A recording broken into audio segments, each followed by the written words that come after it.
eu sou o Dieguinho. Bom, galera, tá entrando no ar aí, ó, o terceiro girão de notícias do dia.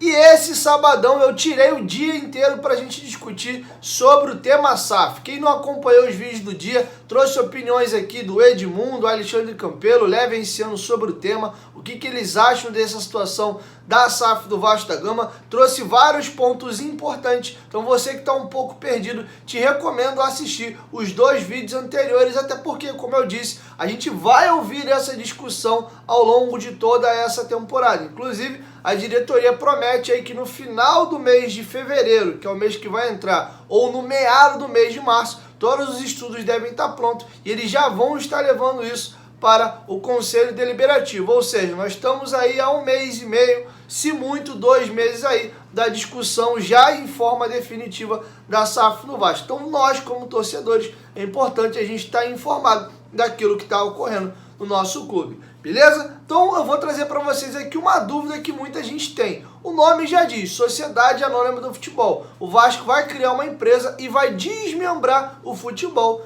de todo o resto. Mas o Vasco não é apenas um clube de futebol. Inclusive, na sua formação, o Vasco é um clube de remo. Como é que ficam os outros esportes do Vasco da Gama? O basquete, o futsal, a natação, o próprio remo. Então muita gente tem essa dúvida, já que vai se separar do futebol do resto do clube. Os esportes olímpicos do Vasco irão acabar com a criação da SAF? Roberto Duque Estrada é quem vai responder esse tema. A SAF, como eu falei de início, ela é uma sociedade exclusiva para o futebol. Se você lê a lei, o objeto de uma SAF é a gestão exclusivamente do futebol profissional, masculino, feminino e a base. Então, os esportes olímpicos, evidentemente, não podem ir para a SAF. Mas como o Zeca falou, o Vasco não vai ser vendido. O Clube de Regatas Vasco da Gama pertence ao seu sócio, ele continuará a sua existência, né? E dentro desse clube, uma série de outras atividades vão continuar sendo desenvolvidas, entre elas as atividades olímpicas, o nosso remo, eventualmente o basquete, natação, quer dizer, uma série de esportes que o Vasco sempre teve à frente, né? Sempre formou equipes vencedoras e que foram muito prejudicados com a falta de recursos financeiros. Ter um clube livre das dívidas pesadas que ele tinha, né? Geradas principalmente pela atividade do futebol, vai dar mais recursos financeiros para o clube. Ter o clube dono de ativos, como o Estádio São Januário, como o Estádio Remo da Lagoa, que poderão ser remunerados, né, pela própria SAF, pela utilização desses ativos, especificamente o nosso estádio. Ter receitas provenientes de patrocínios e de projetos incentivados, né? Que é hoje a grande fonte de esportes olímpicos. Para eu ter projetos incentivados, eu tenho que ter certidões negativas. Com dívidas fiscais como o Vasco tinha, eu não teria certidões negativas. Agora nós temos lá o acordo com a PGFN, nós já temos certidões negativas fiscais, mas ainda não temos outras. Estamos buscando para complementar todo esse conjunto de certidões e nos habilitarmos a buscar esses financiamentos para os esportes olímpicos. Então, os esportes olímpicos ficam na associação, ficam no Clube de Regatas Vasco da Gama, que terá também dentro do seu patrimônio, isso eu faço questão de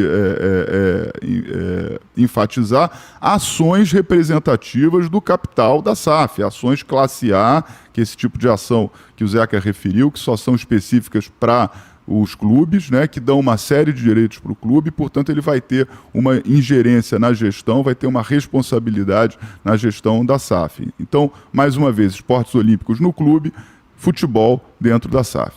Só para complementar o que você disse, Duque, você tem razão.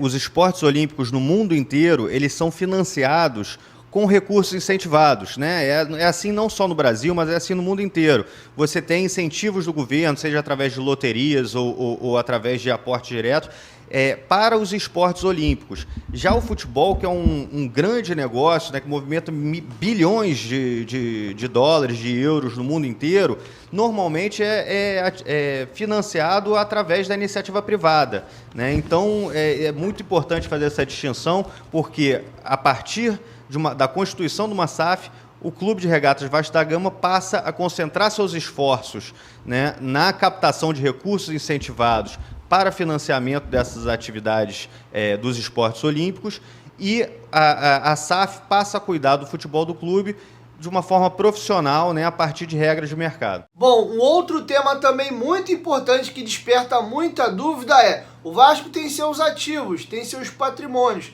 Tem o CT do profissional, tem o estádio de São Januário, tem as suas sedes, sede do Calabouço, sede náutica da Lagoa. E aí, o que acontece com essas sedes? O dono da SAF, ele compra os ativos do Vasco, ele vira dono desses patrimônios, São Januário e etc. Eu vou deixar com vocês também agora Zeca Bulhões comentando sobre esse tema que também é muito importante. O patrimônio do clube vai ser preservado no clube. Como o Duque muito bem colocou, o clube continua com as suas atividades em outras modalidades esportivas, né, nos esportes olímpicos, e vai precisar do seu patrimônio para poder exercer essas atividades, né? Como foi colocado, os ativos do futebol, como contratos de jogadores, ativos de forma geral utilizada para a atividade do futebol, como os centros de treinamento, seriam transferidos à cessão do uso, né, para a SAF, para ela poder desenvolver as atividades do futebol. Mas o patrimônio do clube é preservado no clube. E o maior patrimônio que o clube tem é um patrimônio imaterial, que é a sua imensa torcida, né? Que é a razão, foi quem construiu todo esse patrimônio e é a razão de ser desse patrimônio. Então, a SAF, ela vem justamente para os investimentos no futebol, criando assim um círculo virtuoso de investimento e crescimento, né? Você tendo mais capacidade de investir na atividade, você consegue melhores resultados. Conseguindo melhores resultados, você atrai ainda mais a vontade do sócio. Atraindo mais a vontade do sócio, você faz a atividade crescer de forma orgânica. Então, a SAF, o projeto da SAF, ele não só preserva o patrimônio do clube no clube, como ele também aumenta né, a capacidade de maximização do valor do futebol através do desenvolvimento dessa atividade de forma profissional e empresarial. Bom, e outra situação também é a questão de contratos. Como é que está isso? Os contratos já estão sendo amarrados.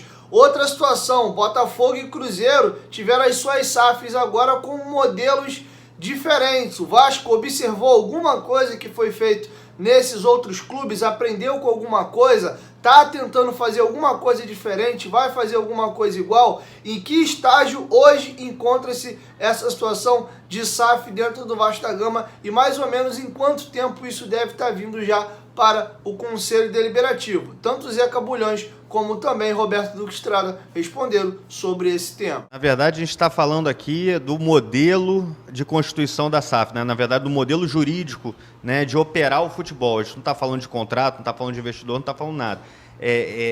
O que a gente tem que debater com a torcida vascaína, com a comunidade vascaína de forma geral, são as mudanças que vão surgir no futebol brasileiro a partir da introdução da lei da SAF, né, que cria vantagens para o clube se transformar em empresa ou constituir uma empresa para gerir a atividade do futebol, e essas vantagens são inúmeras, desde a facilidade na captação de investimentos até um regime tributário específico, né, que como o Duque pode falar muito bem disso, que é um regime tributário que é muito melhor do que as empresas normais têm no Brasil e que asseguram que o clube possa fazer a transição do modelo amador, né, para o modelo profissional empresarial da melhor forma possível. Obviamente, a gente está acompanhando, né, todos o desenrolar dos acontecimentos aqui no mercado brasileiro, estamos acompanhando de perto e estamos vendo que as coisas estão acontecendo de uma forma muito rápida e trazendo perspectivas muito interessantes para o desenvolvimento do futebol brasileiro de clubes. É isso aí. Eu acho que a lei da SAF ela foi uma lei muito bem pensada, foi uma lei muito bem planejada em vários aspectos. Zeca trouxe o aspecto fiscal, o aspecto tributário.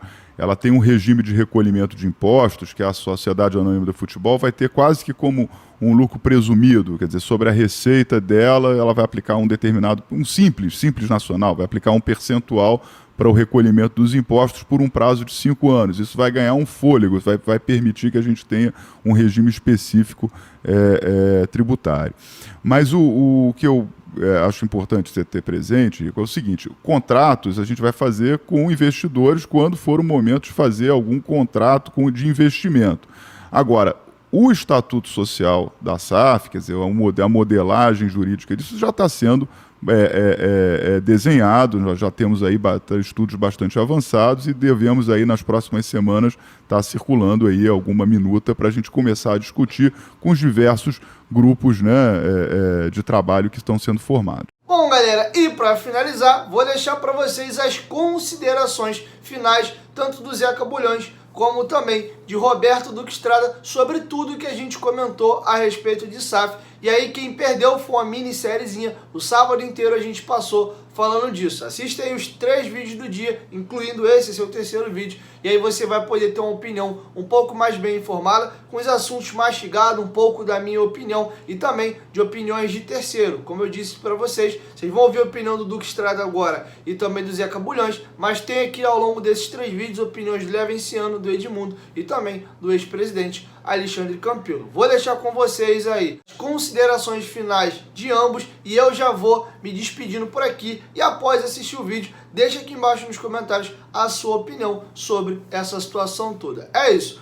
1, 2, 3, futebolaço. Tamo junto, família. E amanhã, por volta do meio-dia, eu tô chegando aí com mais informações. E aí a gente volta com a programação normal, falando de futebol. Queria primeiro agradecer a audiência, agradecer a presença de todos, nos colocarmos aqui à disposição para esclarecimentos que forem precisos. Acho que o Vasco agora começa... tudo é feito em fases, né?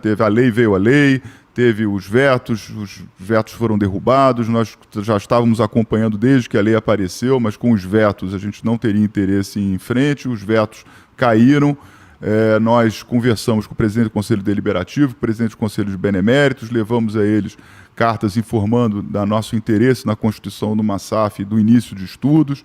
Tivemos uma excelente interlocução com todos os poderes, fizemos os estudos, contratamos o escritório de advocacia, o parecer está pronto com todos os aspectos societários, temos estudos econômicos também de avaliação dos ativos do Vasco, e Vasco começando agora uma segunda fase, que é a fase agora de implementação desse modelo. E qual o modelo vai ser? Nós estamos aqui nessa discussão. Essa é a primeira discussão. Nós estamos montando uma agenda permanente de conversa sobre SAF. A prioridade hoje, no momento aqui da nossa gestão, é encontrarmos um caminho de criação de uma sociedade anônima do futebol que seja interessante para o Vasco, para a instituição Vasco da Gama, para a torcida do Vasco da Gama, para que a gente consiga voltar a ter protagonismo no futebol, que essa história aqui que está aqui atrás da gente mostra que o lugar do Vasco é o lugar de protagonista e nós vamos voltar a ser protagonistas do futebol nacional. Bom, gostaria de agradecer aqui a oportunidade, né? Uma honra estar aqui na Vasco TV falando com a torcida vascaína e ressaltar, como o Duque muito bem colocou, que essa é uma oportunidade, né? E a gente tem que estar disposto a avaliar oportunidades, né? A ter a maturidade de conversar de forma embasada, de forma franca, né? Sobre a lei da SAF e as oportunidades que elas podem trazer, que ela pode trazer, né, melhor dizendo, para o futebol brasileiro e especificamente para o nosso clube.